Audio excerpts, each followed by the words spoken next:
Hi, everyone, and welcome to the Nurturing Astrology podcast. I'm Dominique Jaramillo, your astrologer and host.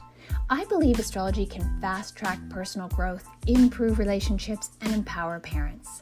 On this show, I will bring you practical guidance and insight from my own work, studies, and life experiences, as well as interview experts to bring you stellar wisdom from other teachers and professionals to inspire you on your journey.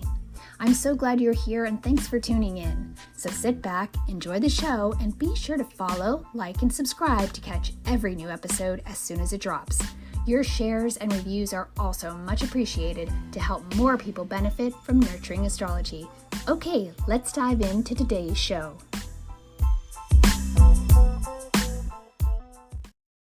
Hi, everyone. Welcome back to the Nurturing Astrology podcast. I'm Dominique, your astrologer and host. Today, we'll be talking about identifying psychic abilities and paranormal experiences in a birth chart, both for adults, but also for children. And we're going to offer some parenting tips to nurture your children through those potential expressions and experiences. And I'll note that if you're listening to this podcast and you'd like to see some of the charts, we are going to do some practical examples at the end of the show, showing both an adult chart and a child's chart with some of these psychic indicators. So if you're listening and you'd like to watch and see, jump over to YouTube and listen and watch there. Today's guest is Ileana Reyes, an intuitive Hellenistic astrologer specializing in parent-child and relationship astrology. Known for her mystical energy and deep spiritual insights, Ileana offers profound guidance to help people navigate their lives and relationships. Her personal experiences with psychic and paranormal phenomena have inspired her interest in exploring astrological indicators of these gifts, making her a trusted guide for those seeking deeper connections through astrology. Hi, Ileana. How are you? I'm doing great. How are you? Good. Welcome. So we're going to dive right in now. I'm really excited about this topic.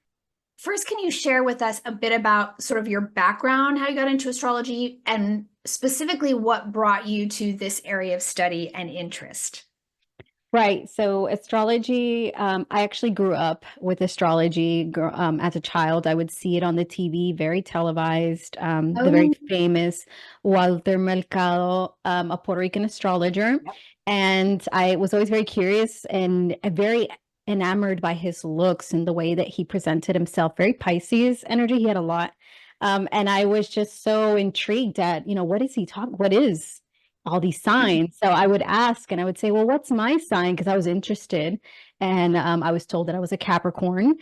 So I was kind of a bit bummed out because I wanted to be something cool and I didn't want to be a goat, but I would still listen, even though it had nothing to do with me. I was a child. I wasn't working adult. And a lot of the stuff he would mention was more for adults. But that's where my introduction was. So it's always been with me. And as I grew up as a teen, I would see it on the magazine Cosmos, Capricorn and tips for the week. So Yeah. that was always in the back of my mind until around the year 2012, where I had a lot of spiritual insights and awakenings. And that's when I really started looking at astrology as something a little bit more serious, other than just a fun horoscope thing to look at.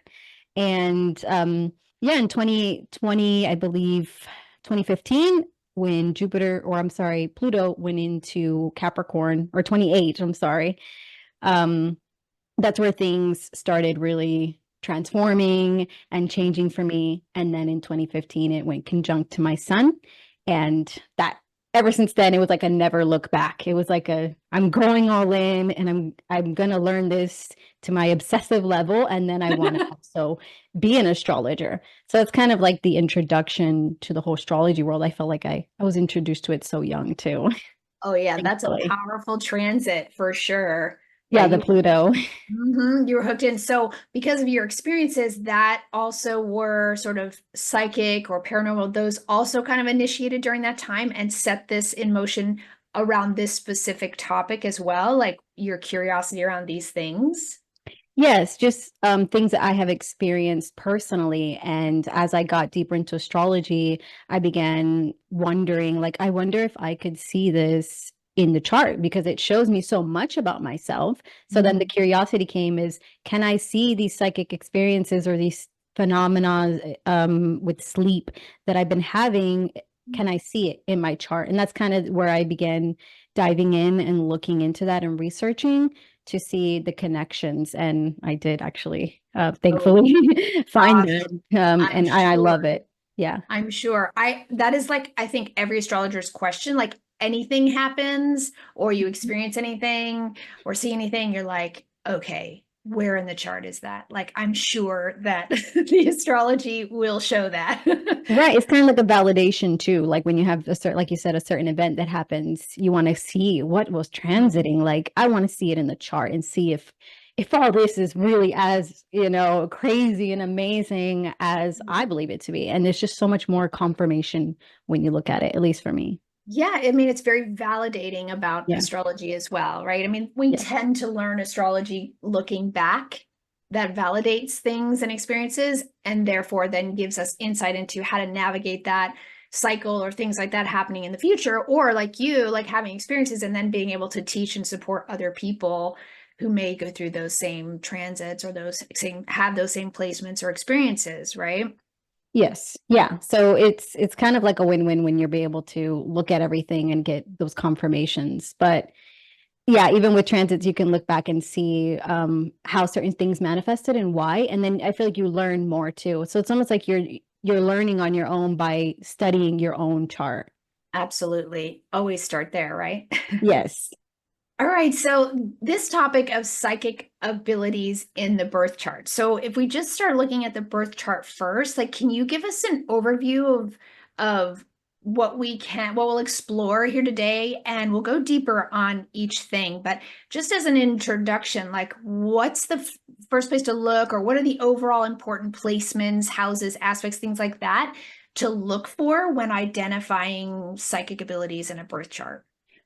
Well, the first thing I would look at if I'm looking at a chart for somebody, I would look at their 12th house and their 8th house, along with their 4th house. So those are the first areas I would look at. And then I would start to kind of see what planets are in there. And then I would go a little bit further, break it down more, and look at the ruler as well of those houses.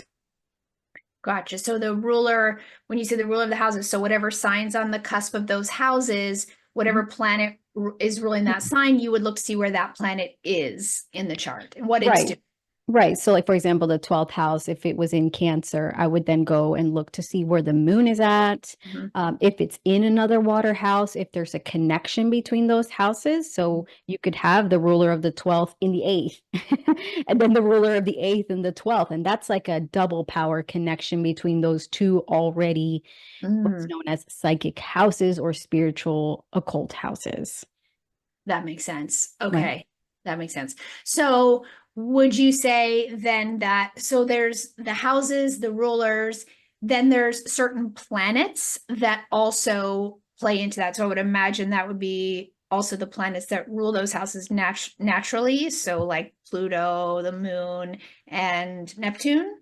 Yes, and also Uranus is Oh, and another, Uranus. yes, Okay. Uranus is another planet that's a very big, kind of like character there when it comes to these psychic experiences because it is like kind of like the wild card Mhm. and it is known to be a little bit more eccentric and odd and just like odd things happening when it Mm, comes to Uranus. So I will be looking also at the Neptune, Uranus, and Pluto, and I'm going to see if they're making aspects to one of your key planets. okay. So sun and moon naturally play a role as well. I would say well, yes, when it comes to receiving aspects from Okay, those, got it. So yes. that would So come when we talk about aspects, that's where that mainly comes in. And yes, or Mercury as well, I would say too. okay, yeah, because like the clairs would be part of Mercury, right? Yeah, the communication, the clair, a lot of clairaudience and stuff like that. So that's kind of why I tie in also Mercury when it comes to aspecting and receiving aspects from those more generational planets. Nice. Okay, cool. So let's start breaking it down. Let's get into it. So why Mhm. don't you first take us through those three key houses in terms of like why those are the psychic houses, if you will, those particular houses and stuff. Right. Well, the 12th house is kind of like your access to the unconscious world. It's kind of the unseen. So you're not really sure where something is coming from. There's kind of a bit of that confusion. Some people would say, oh, that's because Neptune is ruling. But at least with traditional astrology, I feel like it really depends on the sign on there. But there's still that overall energy of unconscious, unseen, as well as psychic dreams that is tied into the 12th house. So there's spirituality there. And then when you look at your eighth house, that's where you have like your connection to the spiritual, but more in a seen way, because your 12th house is more like you're not sure where it's coming from. But with the eighth house, like you're a little bit more aware of, okay, I know why I'm experiencing this, or there's a little bit more knowledge as to what's going on, as opposed to some confusion as you don't know what's happening or where things are coming from. So that's like your occult house, your mediumship house, as well as your house associated with out of body experiences, like near death experiences. So that's also, yeah, associated with the eighth house. And then your fourth house is kind of like your abilities that could be tied to ancestral lineage. So many times where when I see mediums, or at least your famous mediums, they always say that, oh, my grandfather or my grandmother was a medium. And it's always like they have it in their lineage where grandmother, great grandmother, they all had this mediumistic gift. And it's like something that's passed down through that lineage. And it's also to your home and where you're growing up. And a lot of experiences usually can pop up a lot in your home or your childhood home. So that's where we'll look also to the fourth house as well, as to anything that's tied there from the ancestors or anything related to the land that you're living on. Oh, okay. Yeah. That all makes sense. Yes. Very cool. Okay, so then how do placements or aspects between planets there and the difference in them come into play? Do you want to like go by planet and kind of talk about how each planet, what they bring to the psychic abilities and what kind of abilities those might show up as? Would that be accurate? Yeah, I would say we can talk about the planets or them in houses. We can kind of like switch between one of them. So Yeah. I'd say like Neptune overall is kind of like your energy where you can receive a lot of insights through dreams or through going into conscious states or unconscious states. So that could be through a really deep, intense meditation, or it could be through psychedelics as well, where you're sort of tapping out of this reality and your soul is kind of maneuvering and going through to a different realm. So that's more of like your Neptune. That's the energy that Neptune's bringing. It could also bring a lot of illusion sometimes and confusion as to, is this real? Am I making it up?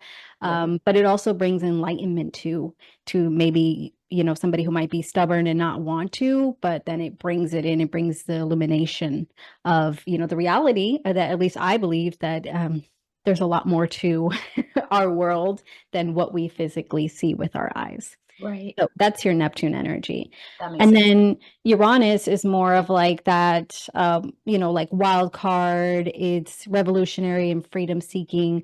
It's also very connected to like electricity. So I would say in your psychic abilities, when it comes to psychic, because Uranus is a lot of things. So I want to stay on the psychic side of Uranus. It could be where you get these intuitive insights that come out of nowhere or have these experiences that are like one and done. It's like a sudden thing happens and then it just doesn't happen again. Or you can become and get messages intuitively or mediumistic abilities, what could seem like suddenly. And that's where we can kind of talk about like transits and stuff like that a little bit later. So it's like your insights that are very sometimes sudden and can be a bit shaky because, it can shake things up a little bit to what you're used to. And then Pluto brings in that transformative energy to, your psychic abilities. And it could be something that can be scary when you're navigating it at first, and it could be a little bit more intense on those experiences. And depending on where it's at or what it's aspecting, it can intensify those experiences. but not in a bad way. You know, I don't think any of these planets are bad or anything negative. It comes to bring in that transformative energy that sometimes people may need. They may need to see something at that level to even believe in something, Right. you know? Like I need to see a physical ghost or have a really strong experience to believe in this stuff. So Yeah. that's kind of like the energy that kind of Pluto can come in with, depending too on Okay. the aspect. I think I mentioned all of them, did I not? I think Uranus, Yeah. Neptune, Pluto. Mhm. And then, yeah, Neptune, Uranus. And then you said Mercury is more of like the clairs and stuff like that, right? Yeah, that's when you're receiving, like, let's say, an aspect Okay. from Neptune to Mercury. Okay. A lot of your channels, I did look at a very famous medium called Daryl Anka.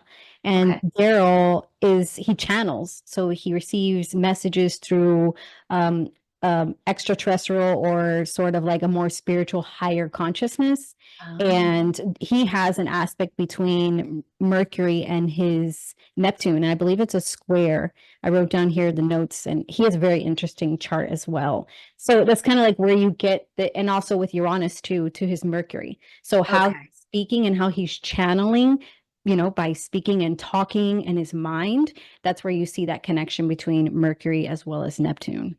Okay. Okay. So if we're building on it, so you have the houses, then you have these planets.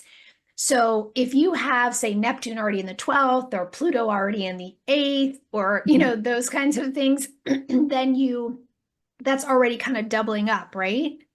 But then Yes. you're looking at from there, you're looking at aspects. So it sounds like aspects are the next step and kind of where the how they start to communicate and how things kind of come to be, right? Activated, if you will.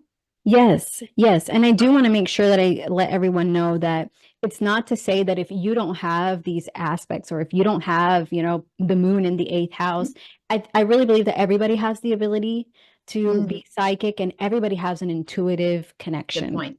Yep. It's whether you want to dive into that realm in this, I mean, in this lifetime, or if you don't believe in that.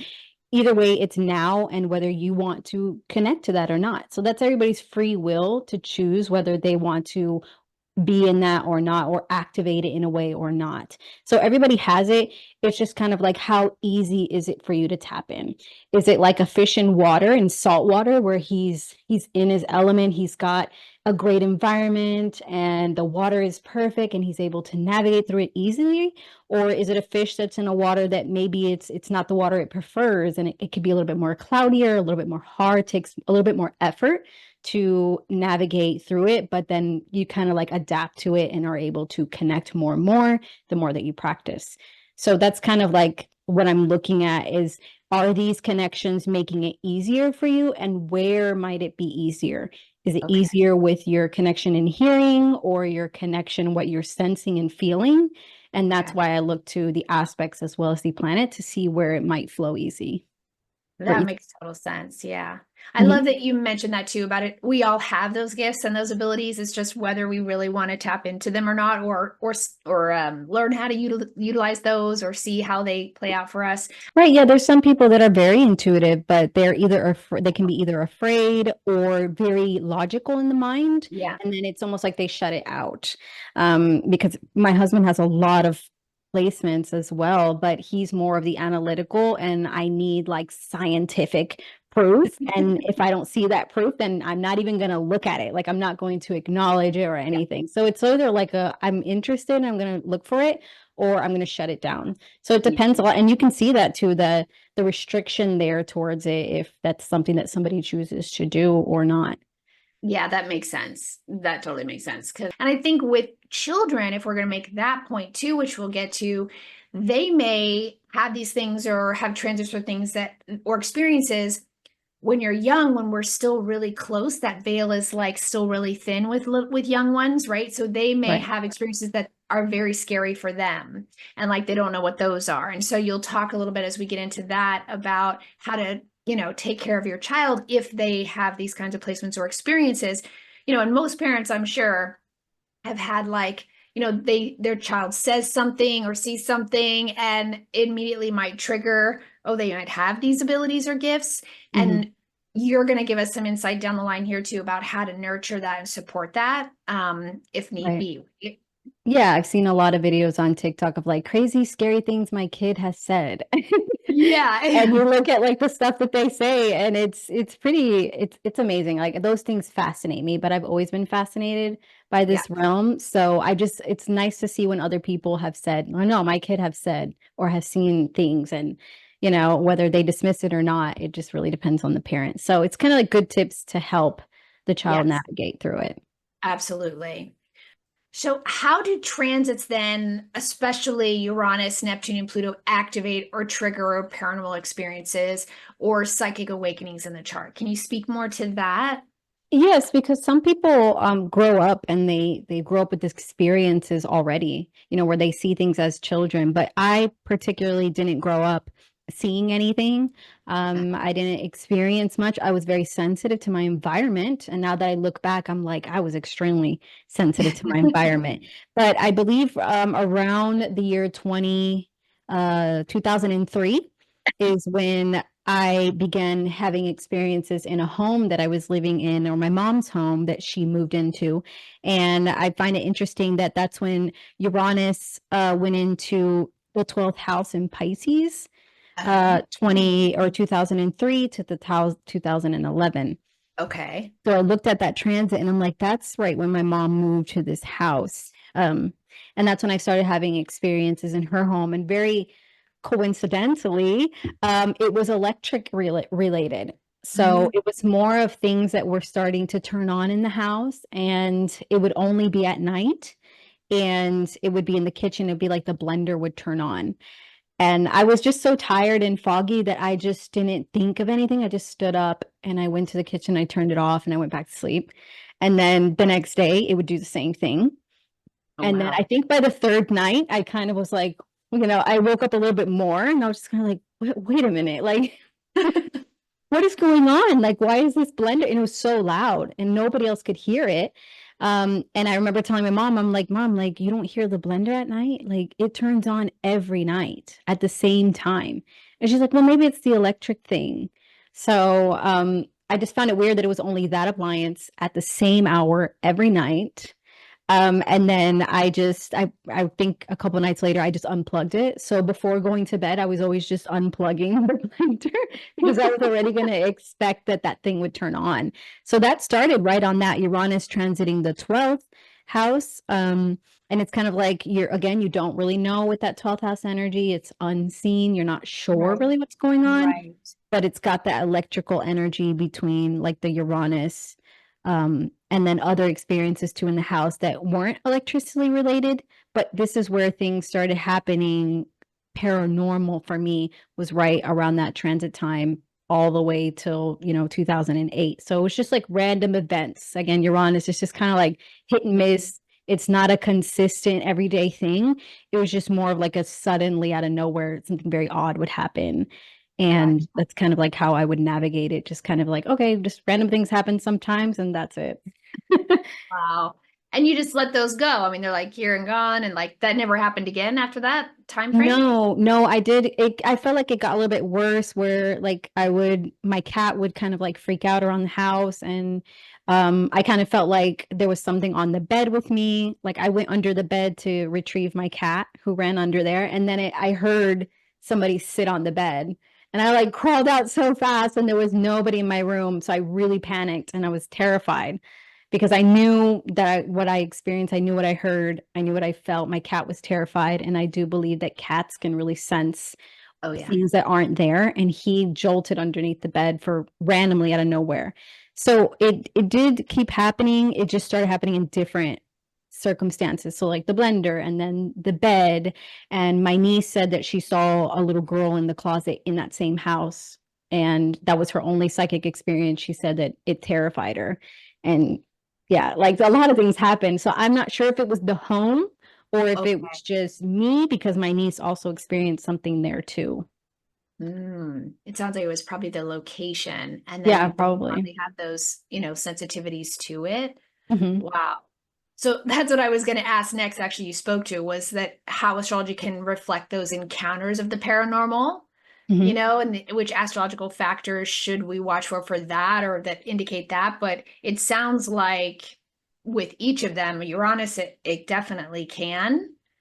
Right, yes, especially transit, and it was going in through Pisces because I also with psychic abilities, one thing you'll look for too is uh fire risings. So your Aries, Leo, and Sagittarius risings will have water in those houses. So that kind of like amplifies those houses. It's like making them more easier to transverse through.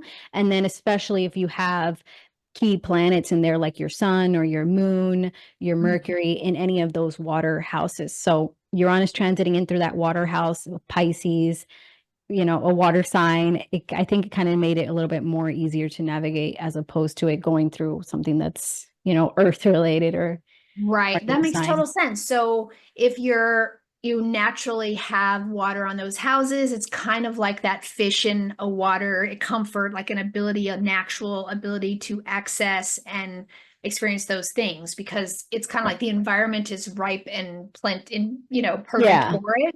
Right. Okay. Yes. The environment is like, think of like a pH level really great for that.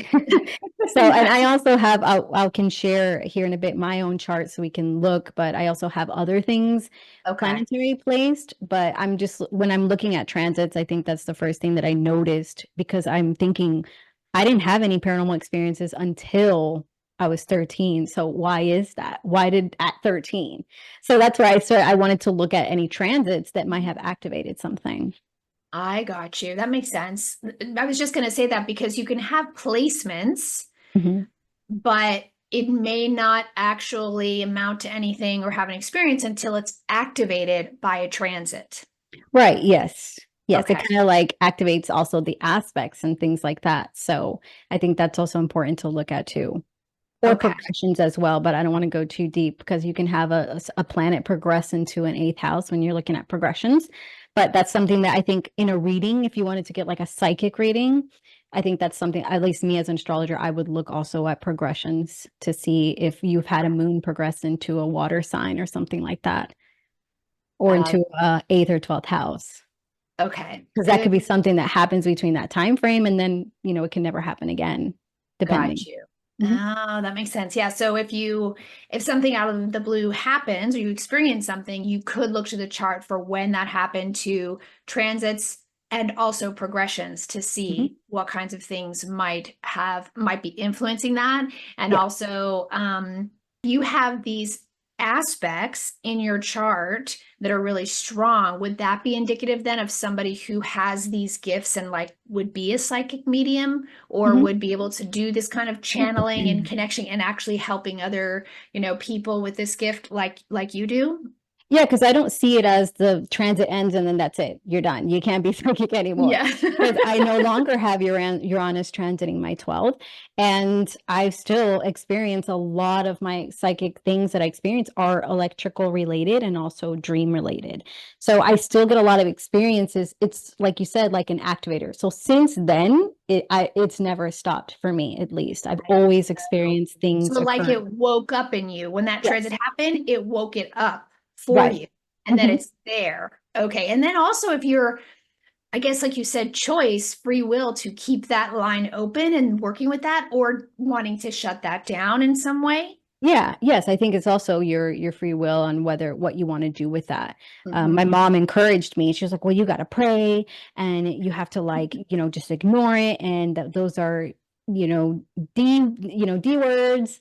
And she kind of like put it like that. But Mhm. as I got older and as I started experiencing more and becoming more into myself, I was just kind of like, no, I think that that's what my generation has been doing for a long time because unfortunately my mom also I looked at her chart and I looked at my siblings and we all have the same things where we have sleep paralysis and my mom's had it and it's like something that she shut down. So she no longer wanted to look at it, acknowledge it and it stopped. But for me, I embraced it and worked through it, and I still experience it, just not in the same way anymore. I don't experience it the same way. So I do see that I have some markers of that. My sister has it, and my mom as well. So this is probably a lineage thing, Yes. again, related to that 12th house, which I can show in my chart of something that, has the people from the past have been wanting to work with, or is it something that they've been ignoring and now it's your turn to decide whether you want to activate it and work with it or not? Wow. Yeah. Okay. So how do you bring the spiritual element in that? And the enlightenment journey, like how do you feel like utilizing these abilities helps you in your journey of like understanding, multidimensional life or things that are happening that we can't see, like how has that, how do you work with that and engage in that so that it is also like safe? I know you once you have these abilities, you need to protect yourself too, and there's Mhm. protective things to do so that you can work with these energies only in the highest way and the safest way, right? Yeah. And I think that that comes with knowledge, time, and experience. Mm, Because at least for me personally, I do naturally have Pluto in the eighth house in Scorpio, okay. and when Pluto went into Capricorn in 2008, it went over and it hit immediately that Uranus. So Ah, it first conjuncted with my Uranus in the 10th house. And then that's when I began having sleep paralysis. So that's another thing where it just came out of nowhere. I've never had sleep paralysis. What is this that I'm experiencing? And sleep paralysis is a phenomenon where you wake up, but you're not physically able to move. So your mind is awake, but you're not able to talk. You're not able to move any muscle. It's like you're frozen and stuck in your body. It's a very terrifying experience. And many times, at least me, how I experience is, or you begin to hear things. You can hear things moving in the room. You can feel things on your bed.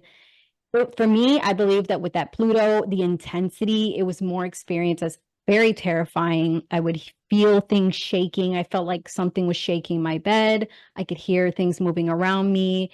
And it was so terrifying. And I would just wake up and I would experience it nightly, like every night. wow. So it was very exhausting because I just wanted to sleep, but almost I was afraid to sleep because I knew that I was going to have this experience again. So that to me, I feel like I had to go through and have these intense experiences to kind of, I don't know if I needed to be awoken like that, but I guess it's placed there. So it's like experiencing so intensely, and then also things going on within the home that I was living in or the apartment complex I was living in, where, with the Pluto, again, there was that intensity, a little bit more of a fear around it. So I would like the lights would turn on. My friend would ask me, she would text me, she'd be like, "Did you turn on the lights?" And she was in the other room and I'm like, "No, did you do it?" And she's like, "No." I'm like, "I'm not getting out of the room until the sun comes up." So we would wait and hide in our rooms until the sun would come up because we were so scared of doors would open, things would turn on and off. So that was right when Pluto went into Capricorn in 2008. And ever since then, I've still always experienced things moving around me, things that drop, things that get thrown around, and I'm just more used to it now. But I did have to experience it in such an intense way to where I couldn't deny what was happening. It's not just me in my sleep, it's also me around me, and other people can validate what I'm experiencing. I think it's more helping me connect and become aware of what I have. Your So gifts. yes, and I do want to share my chart real quick if that's okay. Yeah. Yeah, Um, let's do it. yes, let me go ahead and share it real quick. The first thing when I noticed and I looked, I noticed the conjunction between Neptune and the sun. Let me see if I can zoom in right there. Yes. Mm-hmm. Right, Neptune and the sun are conjunct. I've also got a larger conjunction. I believe it's around 7 degrees between the sun and Uranus as well.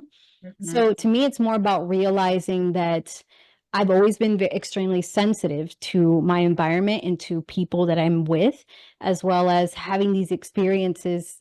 It's like I'm able to validate why or what's going on. And again, you see the Pluto here in Mm-hmm. the eighth house in Scorpio.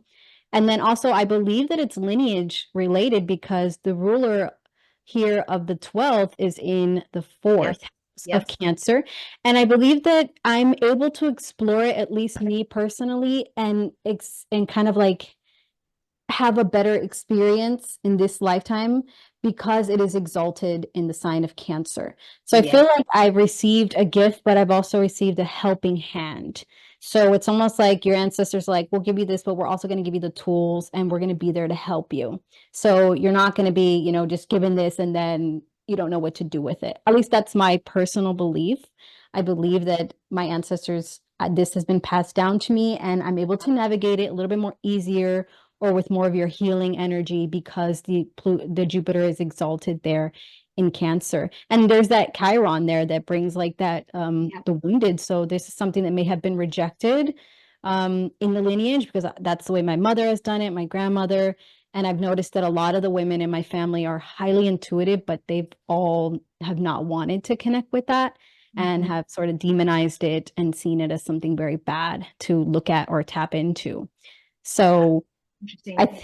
yeah, so just being able to recognize that I have this, even though it's in Capricorn, I believe that I'm able to bring the stability into it and not get so lost. Because I mean, if I'm just imagining if I had this conjunction in Pisces, it would be maybe to a point where I don't have any grounding Yeah, and I can get confused or something. But with Capricorn, I believe that there's a groundingness there, something absolutely. kind of like holding and solidifying me so I don't float away. Yes. And also, I believe it's connected to career too in some type of way because it also conjuncts right there on the midheaven. Yep. So bringing that into my public arena or persona and navigating through it in what I do for a living. So, That's but I think that experience first had to come and me being able to not dismiss it because I feel like a Capricorn could have easily dismissed it as, oh no, like mhm. I don't see any proof and stuff like Yeah. that. So I got so much that I couldn't deny what I was and Oh, experience. that's so true. And that's a really tight like T-square there too with the moon Yeah, and Jupiter. and Jupiter. And then that is it the sun or the Uranus rather, right? So those that's the tightest. Yes, the Uranus with the moon and then Jupiter. That makes sense too. I mean, your 10th house, I mean, all of that, it's definitely a life path and also a service, right? That Mhm. you're here to provide. And I think through your own experience, recognizing the wounding through the lineage, you realizing you're the gift and bringing that forward in a positive way. And through your own experiences and working with it and using astrology as a tool, now you can be of service to other people who have these placements, have these experiences, wondering how to navigate it or what to do with it. Now, you also have children, and your son has similar placements and also has had experience, correct? Yes, he has had experience so far. Not as many. It's very kind of like vague a little bit. Mm-hmm. And I can kind of share his chart here too as well. Yeah. I also noticed here the Pluto making the sextile to the sun. That's like Oh, very transforming close. and bringing in that transformative energy. So I'm not afraid to dive into the dark. Oh, yeah. Pluto It's in the almost eighth, like not embracing it. afraid. Yeah, I didn't take it with any fear, although in the beginning it was quite frightening. Yeah, so then Mateo here, he has his chart here, and he does have a mystic rectangle, and then also we see a grand fire trine. But when I look at him, what I've experienced so far, it makes me look a lot at the eighth house, and he's experienced to me a lot of fear and concern and worry around death, and has mentioned that he hears like a little child that talks to him at night, but he can't really understand what the child is saying. So when I'm trying to look at the chart to see, are there any indicators here on what he's saying? Where can I tie stuff in and kind of bring him some support? So I look at the eighth house and then I see the ruler of the eighth here in the third house of communication. That's that clairaudience. And being able to either speak, write, or hear things. So there's an interest in wanting to learn about it, although he's fearful. And I could see that here with the ruler of the 12th being here in the sixth conjunct, or Pluto is conjunct that moon. Yep. Which may make it a little bit more of a worry and fear and intensity. Because I think you mentioned yesterday to me that Pluto intensifies Yes. whatever it comes into contact with. So Yes. I found it interesting to see that the ruler of the 12th is being aspected there so tightly by Pluto. And I And feel then like is that a square then to the Uranus and the Jupiter? So it creates a T square. Right. Yeah. With the Uranus and the Jupiter, they're kind of like making it a bit more erratic or something. So I kind of was able to know that I need to be able to talk about this. I don't want to dismiss him as, oh, oh, it's just all in your head. There's nothing to worry about. I always want to approach him at how can I help him understand and what's the best way to sort of communicate a child about what he's worried about, which in his case is worried about death because the loss of his grandfather last year. So that Mm. kind of triggered in that energy. Um, as I believe we had that Libra eclipse last year, was in October. Yeah. And Saturn in Pisces transiting his eighth. Right, correct. And then right over here Mhm. with the Neptune. Yeah. So as soon as his grandfather passed away, then that's where he started questioning other people passing away. And it's particularly me, which I find the moon there is he never Yes. mentions anybody else. It's always, what if you die? Right. Like, am I going to find you? How am I going to find you and where you're going to go? And there's such a worry, and I see it all like bubbling up, that intensity with Pluto where I can see the panic almost in his Yeah. eyes when he's telling me.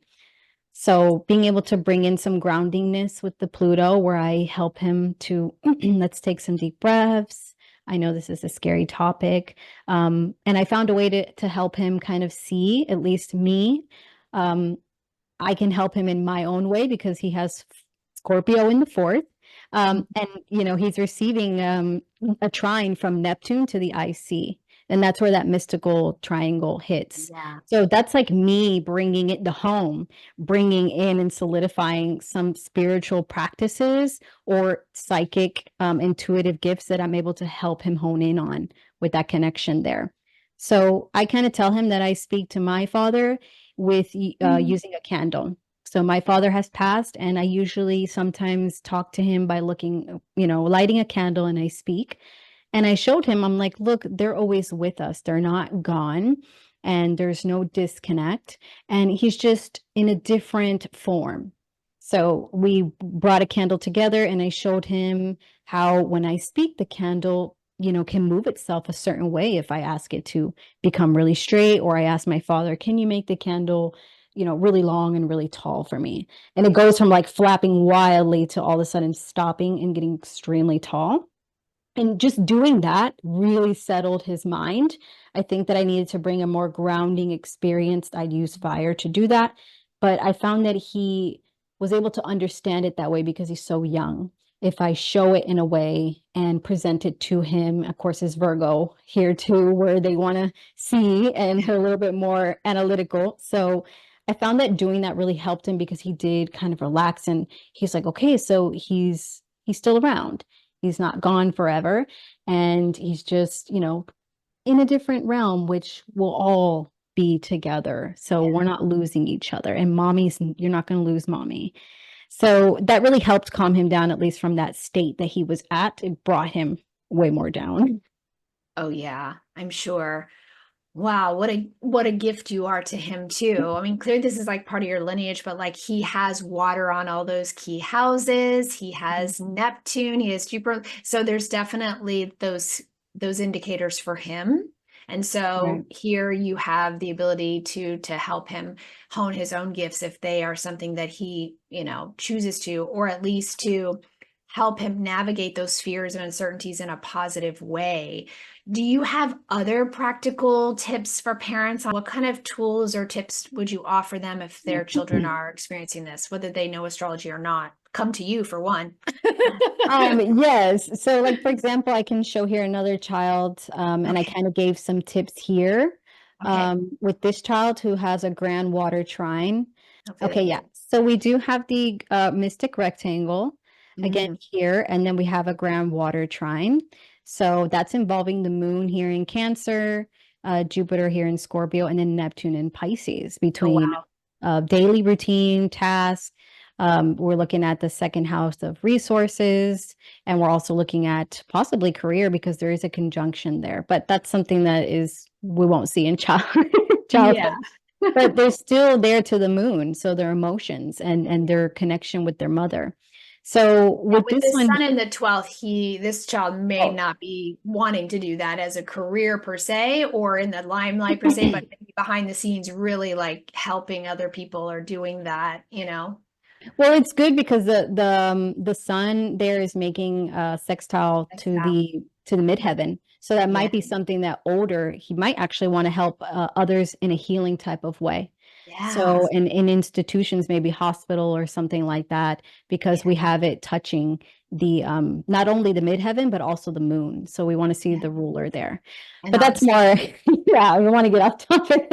yeah, right. Um, Exactly. yeah, but I mean, this to me, especially when you see grand water trines, you know it's very highly psychic and intuitive just naturally. Even also the mystic rectangle there with the Neptune and the moon, especially their transformation, and with the sun and Pluto. So we're looking at transformations, and Mystic Cross is all about like the psychic, more intuitive gifts that you can have. Yeah. So not only do we have the triangle, but also the mystic rectangle. So with this child, I've always let this person know like they're very highly sensitive to their environment, especially with the moon there in that grand trine and what they're picking up on from other people. Mhm. I think I noticed here that we have the Taurus eighth house is Venus, the ruler of Taurus, and it's there in the first house. So it's almost like this child could bring healing just by their physical presence. But that may be disruptive for other people who may not be ready to receive that. So it's almost like it's a natural opposition too.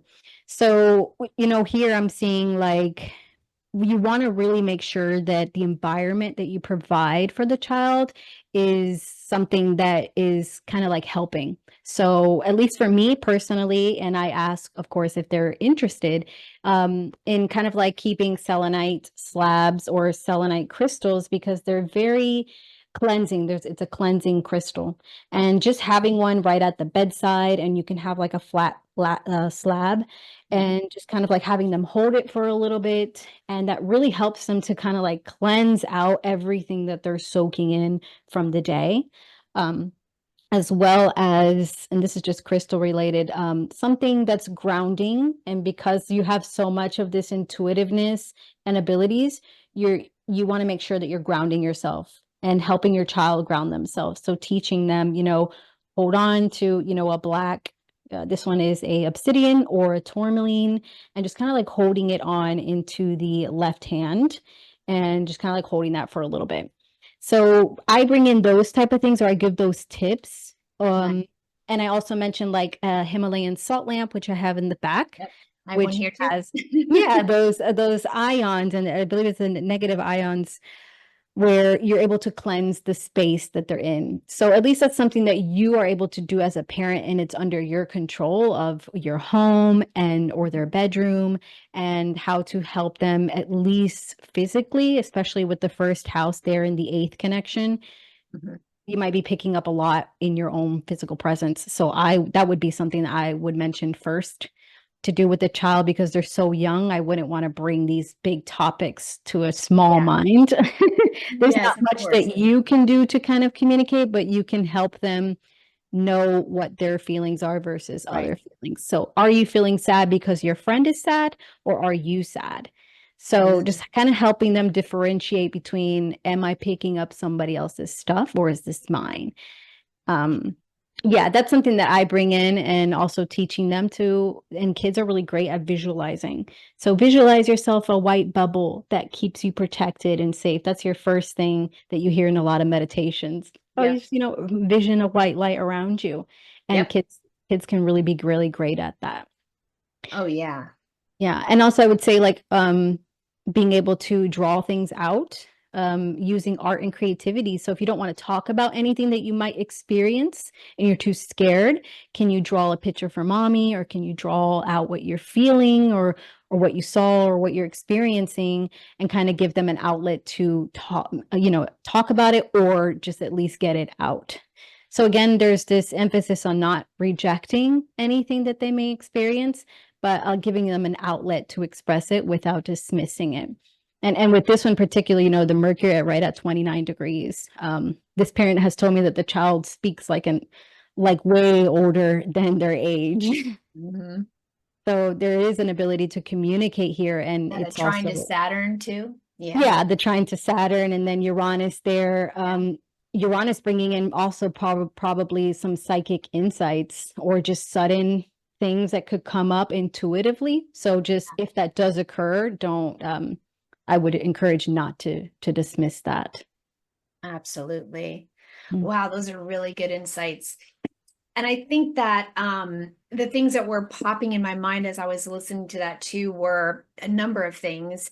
But the idea that we all have these abilities and these possible placements and also free will and free choice, Mm. right? And even as like a sun sign, I mean, if people are starting simply, like if you have a Cancer child, a Pisces child, a Scorpio child, like these can Mhm. be things that are tools and tips for them in general. Because even my son who's Pisces, I remember someone telling me, like, at the end of the day, and I would always say, go take a bath or take a shower, like just to, because he absorbs everything all day long, and you wonder why he's so like at the end of Tense. the day, right, intense. Like, go that. And I always do the bite bubble. I do that around myself. I've always done that. Or I'm in the car, I've just always done those little things, those protective things.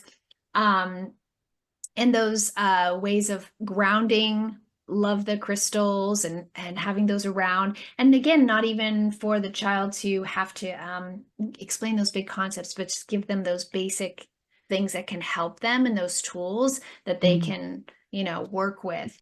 Okay, so since we're in eclipse season right now, I also wanted to ask, what role do eclipses or lunar events play in amplifying potential psychic experiences in the chart? I would say I would pay attention closely to any eclipses that occur between the eighth house and the 12th. Maybe the fourth, depending on if there's, like Neptune there, or, like your more intense planets, Pluto, something like that, if you have eclipses in those areas. But for sure, I pay a lot of attention to the eighth and 12th. And if there's like the moon there, especially, or the sun. Like for example, Mateo here has the Neptune here. So we're starting the eclipse now in Pisces in this eighth house. So, we might see more of that wanting to talk more. So that could be an indicator. Don't really know yet, but it's going to be Right, something that I'm paying attention to and looking at, because it could activate similar to those transits where something, at right. least for me, where once I got that transit, that's where things started happening.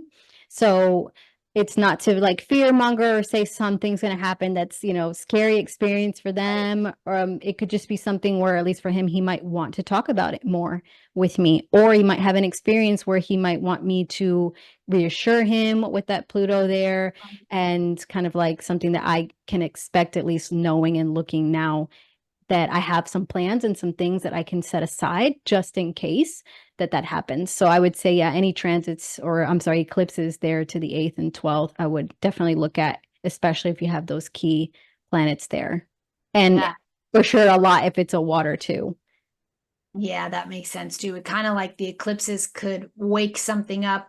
Yes, and start moving from there forward, because like I mentioned, for me, it has never stopped. So just because the eclipse ends or something, because that's Mhm. something that changes and Yeah. begins something. So I would pay close attention to those, especially with water houses there and your moon or something, or the sun. Could it also be, if we're moving back into, the nodes are going to be moving into the Pisces Virgo axis, right? Yeah. Would that play a role then through aspects? It would, no matter where the Pisces Virgo axis is in the chart? Like You if Pisces, the eclipse is actually making an aspect in your chart to something that's in the 12th, or a Neptune or Uranus. Yeah, I think so, especially if it's like conjunct, let's say the North Node. I feel like that's more of like your fated event too. I feel like that's even makes it even more, Yeah. of Right. something to pay a lot of attention to. It's kind of like a big sign that's being posted up with neon lights, like, look here. And don't look with fear. Don't look with anything to worry about. I always let parents know, because as parents, we tend to worry and can become very fearful of, so many things that could go wrong. So Yes. just always, I feel like, just to pay an extra close attention to it, and not with any type of fear, but with something maybe in mind, that you can kind of like have some things on your back pocket that you can Yeah. provide for them. So I have already some things that I have already in mind, just in case Yep. anything occurs where he might need my reassurance. Great. Yeah, that makes sense. I mean, remember, eclipses are have the nodes involved. That's why they're eclipses. And those Mhm. are very much karmic, destined times, portals where things can awaken and come to pass, or start opening us up to those things that are we're destined for or to experience. So absolutely eclipses would play a role in activating these types of gifts potentially, or Mhm. experiences. Yes, yes, and definitely. Yeah, I'm looking forward to what occurs, and probably Yeah. share that in the group, on the Facebook group. I think it'd be great to share as some hindsight, to look back on. And that way parents can kind of see what happens in eclipse at these houses, and kind of like things that we can use, or tools to help them navigate. Yes, absolutely. Okay, yeah, make a note of that. Mhm. Definitely. Definitely. So fascinating. The whole topic is so fascinating to me, and I think that it's a great exploration in the chart, and that again, like everybody has that. I know an intuitive friend of mine, she has a grand water trine Pisces. Like, I'm seeing people's charts in my head that have it, that have that. I'm like, oh yeah, that makes sense. Oh yeah, that makes sense. They have all that. But what if you're someone who, like me, who is really interested in it, but knows that maybe you don't have those natural ways. Like, I'm realizing I have air on all those houses. So of course you Mhm. get head in your head, but you want to. Mhm. Are there people who say, oh, I have these placements and I'd love to hone my psychic abilities, but I'm not sure where to start. Do you have any tips for them? Yes, I would say try to get into with a really good, because usually a lot of the really good mediums will offer mentorship classes, or medium mystic building classes, or psychic development. But I feel like sometimes you might need some help from a mentor that can kind of like teach you a technique that might work for you. So they offer different type of techniques, which is something that I'm going to be doing here in the near future, is working with the Okay. psychic medium that I work with. And she's amazing. And she has a mentorship course where she kind of helps you develop your abilities and what would be best for you, while tapping into your own energy and your guides to see what could work for you the best. So I think that's the first thing I would say, is to always be okay with receiving mentorship and help from others, especially if you feel like you would do better by kind of like following someone else and getting some guidance on that. At least for children, I what I do is I offer, for me here in the home, I have a children's spirit oracle card. So I don't know if you can kind of see that Yeah. there. It's an oracle deck for children, and I guess that can play again to the role of his mystic triangle, intensifying his psychic abilities through the home, and Hmm. that's here with me. And just for him, like if he's experiencing something, I kind of bring in the cards and I say, it could be an easy way for you also to tap in, is just start by using a deck. And this one's very simple. It's childlike. It just gives you a small little message. And that's kind of like if they're struggling with something or worrying about something. Like, let's ask our spirit animal, and kind of make it a little bit more fun. But for Yeah. you, you can start by just tapping in on your own with a deck, and connecting to a deck that you really feel drawn to, and see what you can pull up intuitively for yourself. And then if you feel like venturing out, then just start practicing on just really close friends. And you'll be Yeah. surprised how, if that's an avenue that works well for you, you'll begin to see that you pick up on a lot actually through the decks. And that's kind of like an easy entryway or gateway that I feel like I started with first, was with a deck. And I that's how think I that makes started sense. noticing. Yeah, decks are great. I love all kinds of oracle decks, crystal decks, tarot, and I would say that is my way of like tuning in to higher self or to spirit and guides and things like that, has always been help me understand, like show me something. And so pulling Mhm. a card, and it always will fit with something that I'm going through, or the energy of the astrology of the moment and things like that. But I feel like that was always my tool. And I guess thinking was that I should see it, it was always a tool. But then I question, well, am I not trusting my own? Is that one of those, is it another way of looking outside yourself for answers? But it's not necessarily, right? It's a tool to help you Right. find them. So Right. I It's think, like a door that opens for you because it is you. Nobody else is pulling your cards. You're pulling them.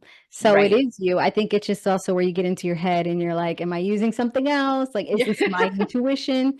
It is your intuition because you're pulling your own cards. And I think it's a great starter point because it's easier to navigate and begin to start that way and open that door. And then you can start venturing out and maybe seek some mentorship and start practicing in other ways.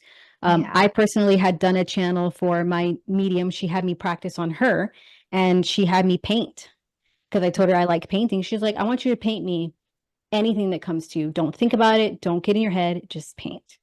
And I'm insanely, it was crazy how accurate what I painted and stuff that has happened to her and word for word, something that I painted and had experience, she had experience with. I knew nothing. She just told me to paint. So I had no idea what I was going to do, but it was a great channel for me.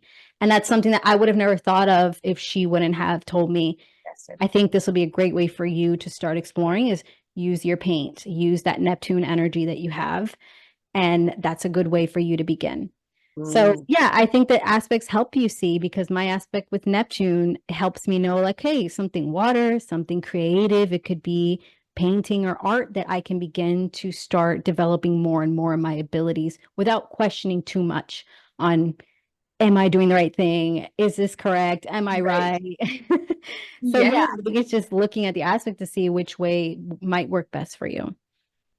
Very good. So true. Well, I can't wait for that program or whatever you put together. I think it'll be awesome. And I do think this work, you're very much in alignment with what you're meant to do in terms of this work. You're really good at it. And so, yeah, that may be a class that I take from you. Yeah, definitely. I can't wait to start honing in and practicing more with her. And I did a psychic video on my YouTube channel where I spoke about psychic abilities in the chart. Good. And I'm also recording another one about out of body experiences or astral travel and sleep paralysis, because Okay. that's something also that I have experienced a lot of experience with astral travel or astral projection. And Mhm. that falls into the psychic realm because it's an ability and kind of like where you see that in the chart as well. So that's something that I'm working on and uploading next week. That's cool. Yeah, definitely. It's Matriarch Astrology is the name of your YouTube channel, right? Yes. Yeah, Mhm. so if you're not familiar with Ileana, definitely go over and follow her on her channel and check out all those extra great, talks about this stuff. I had one more question about tapping into your higher self when you were talking about the sleep paralysis. Like I Mhm. remember doing like enlightenment intensives when I was doing some personal growth journeys. And I would have those experiences where I would be sitting and it was like I was looking outside myself. I couldn't move, or I'd look down at my hands and they didn't feel like mine. Mhm. Like I was just like, is any of that, those experiences feel like experiences of your higher self or like your soul? I would say kind of, at least in my personal opinion, I think it's kind of like your consciousness Your consciousness. that, yeah, that kind of like is able to detach a bit from the physical body because we're not the physical body. I Right. believe that this is just a tool, but it's not who we are. And Yeah. I've watched many NDE stories and they all say that they look down at their body and they're like, oh my God, that's not me. Like that's something that I've been using, but it's not me because I'm here. Right. And right. So I think it's more of like a consciousness being able to kind of like remove it from Yeah. here to a different perspective. And that's It's a more of a way. shift. Yes, yes. And a way of like taking sort of the fear factors out of those things and making it, because that's the thing. You would think that if you experience these things or your child or something, there's a lot of fear and anxiety that can come up about those things, right? Because you're questioning what's real and what's not and who you are. So those kinds of things, right? So making it sort of a positive, um, cultivating something positive in your life, right? Right, yeah, and looking at it as not something that's weird or taboo Yeah. or off-putting. And I think that's also about not demonizing it. Thankfully, at least my children are not going to receive that from me. They're not going to receive that I'm going to let them know that, oh, this is something bad or something to be afraid of. It's Right. more of, this is a part of you and it's nothing to be afraid of. And we can definitely practice our safe bubble and teaching them to kind of like connect in a safe way. Again, with the deck is a great way that I use for my kids to start connecting. And this is spirit animal, but it's really a connection, but Yeah. it's a childlike way of doing it and starting to get insight from their guides and starting to make that connection very early on. And at least for me, like experiencing it in a fear-based way, at least I was able to move past it. And I think that each person can move past it in whatever way they might work best for them. So for me, I did use psychedelics in order to face a lot of things that I was afraid of and face a lot of things that I was energetically holding on to. So I believe that I was energetically at a vibrating at a frequency that was allowing me to have more of a negative side of the experience as opposed to more positive.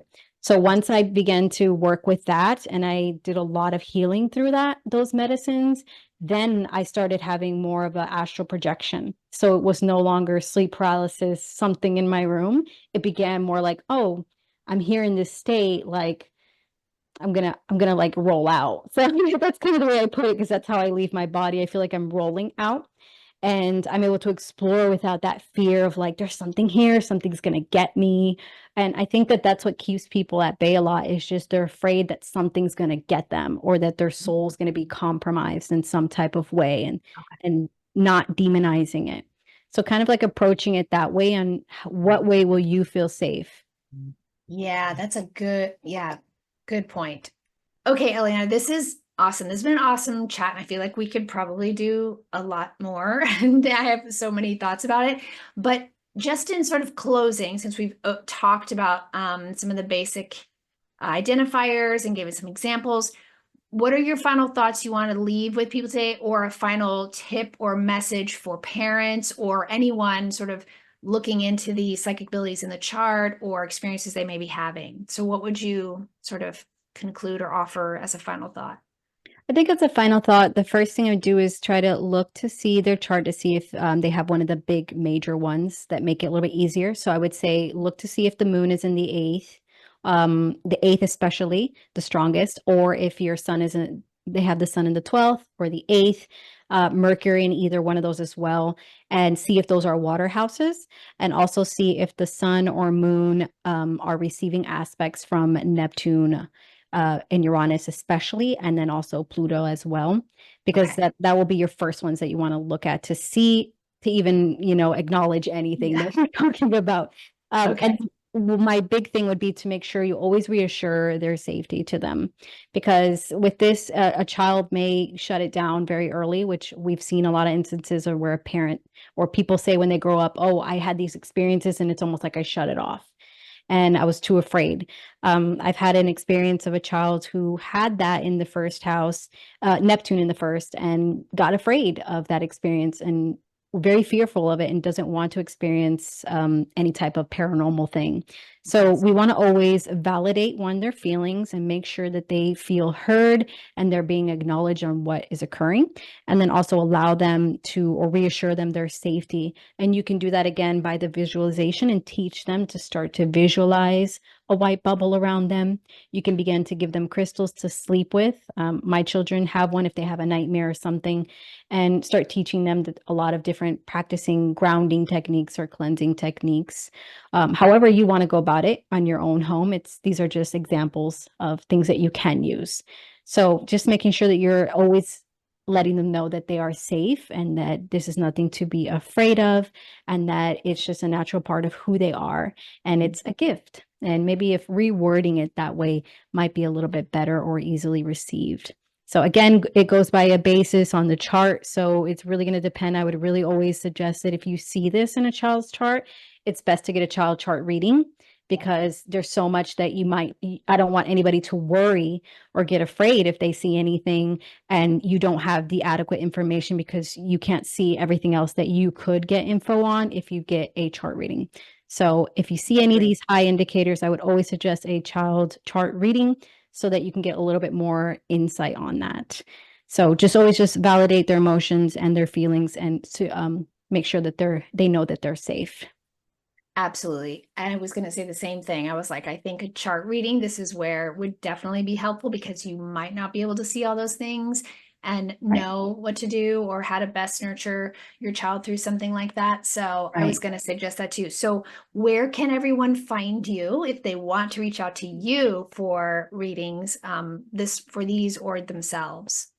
Yes, my website, which can be down below, Dominique, Yes. it is matriarchastrology.com. And I also have a YouTube channel where I just do short videos where I'm teaching a little bit about it. And that's also at Matriarch Astrology, as well as Instagram. So it's all Matriarch Astrology, pretty easy to follow. And you can find me there for a natal chart reading. Excellent, excellent. And also, Ileana is one of the team members for my Conscious Parenting with Astrology group, private group on Facebook. So we'll probably share some of those things in the group as well. You can actually ask her questions in there as well. So, or find her in there, and her information in there will be on a profile page as well to connect with her for a reading and some support in this area too. I think you're definitely gifted, and I'm so glad that we've connected and you've done the show with me today. And yeah, thank you so much. And I appreciate it. We'll do another one soon. Okay, thank you so much, Dominique. Get it. Bye-bye. Bye.